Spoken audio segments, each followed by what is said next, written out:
friends, myself Dr. Ashish Panchal, your biology need guru from Trisha Institute of Biology. बच्चों आज जो हम topic discuss करने वाले हैं वो है एनेमोफाइली। लास्ट वीडियो में बेटा आपने देखा होगा types of pollination and pollinating agent. Pollinating agent में बेटा एबायोटिक में दो टाइप थे, एक विंड से हो रहा था जिसको हम एनेमोफाइली बोलेंगे और जो एक वाटर से हो रहा था जिसको हम हाइड्रोफिली बोलेंगे। ओके, सो यहाँ पर हम देखते हैं बेटा anemophily. Anemophily means the pollination takes place by wind. अगर विंड से बेटा पॉलिनेशन हो रहा है तो उसको हम क्या बोलेंगे? Anemophily. Quite common in the grass family बेटा। ग्रास फैमिली में पॉलिनेशन विंड से ही होता है। So the pollination takes place by wind, it is known as anemophily और it is quite common in the grass family. More common in the abiotic pollinators, यानी बेटा abiotic pollinators में दो है, एक था बेटा विंड से हो रहा था, दूसरा वाटर से हो रहा था। तो विंड और वाटर दोनों में से अगर कोई ज्यादा हो रहा है तो वो कौन सा है बेटा? विंड वाला ज्यादा है, यानी anemophily is the common, more common in the abiotic pollinators. अब कैरेक्टरिस्टिक्स की बात करते हैं। ज्यादातर बेटा एमसीक्यू जो आते हैं ये टॉपिक में से यहां से आते हैं कि अगर विंड से कोई फ्लावर है या कोई प्लांट है जो विंड से पॉलिनेट कर रहा है बेटा, तो उसका फ्लावर कैसा होगा, उसके पॉलन ग्रेन्स कैसे होंगे, स्टिग्मा, स्टाइल, वो सब कैसा होगा। तो देखो यहाँ पर कैरेक्टरिस्टिक की बात करें तो pollen grains should be light weight and non sticky. यानी पॉलन ग्रेन्स कैसे होने चाहिए बेटा? ड्राई होने चाहिए और लाइट वेट होने चाहिए, क्योंकि so they can easily transported in the wind current. Wind current के साथ बेटा वो इजीली ट्रांसपोर्ट हो सके।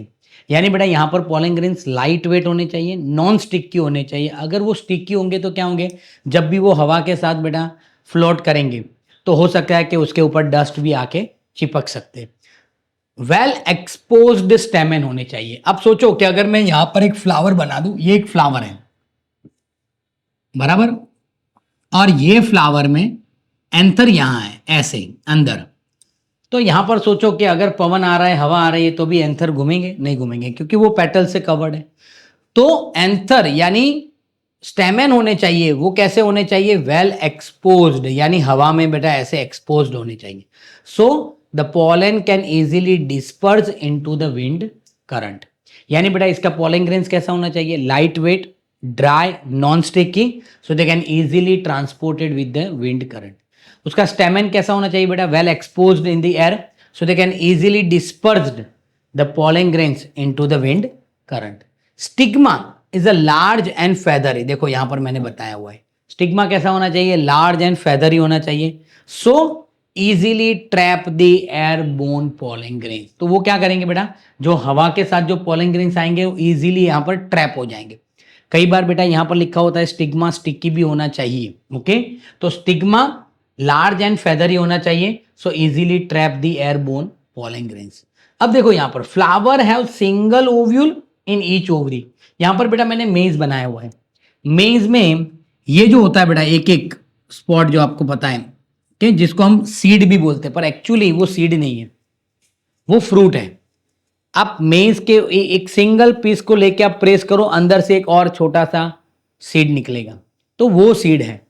पूरा ये मेज है, उसको हम फ्रूट बोल सकते हैं। के तो ये जो सब है बेटा, ये जो जितने भी होते हैं वो सब क्या है? फ्लावर होते हैं। यानी इनिशियली अगर मैं ये मेज बनाऊं तो आप सबको पता होगा बेटा ऊपर के पार्ट में यहां पर कोई सीड नहीं होते, यानी कोई भी जो पीसेस जो हम खाते हैं बेटा वो यहां पर नहीं होंगे, क्योंकि यहां पर मेल फ्लावर होते हैं। नीचे जो होते हैं वो फीमेल फ्लावर होते हैं। यानी ऑलवेज मेज में बेटा जो दाने होते हैं वो नीचे की तरफ होते हैं और वो सारे के सारे फ्लावर हैं। और आप प्रेस करोगे हर एक में से एक सीड निकलेगा। उसका मतलब क्या हुआ बेटा? फ्लावर जो है वो में सिंगल ओव्यूल होता है हर एक ओवरी में, and numerous flower packed in the inflorescence.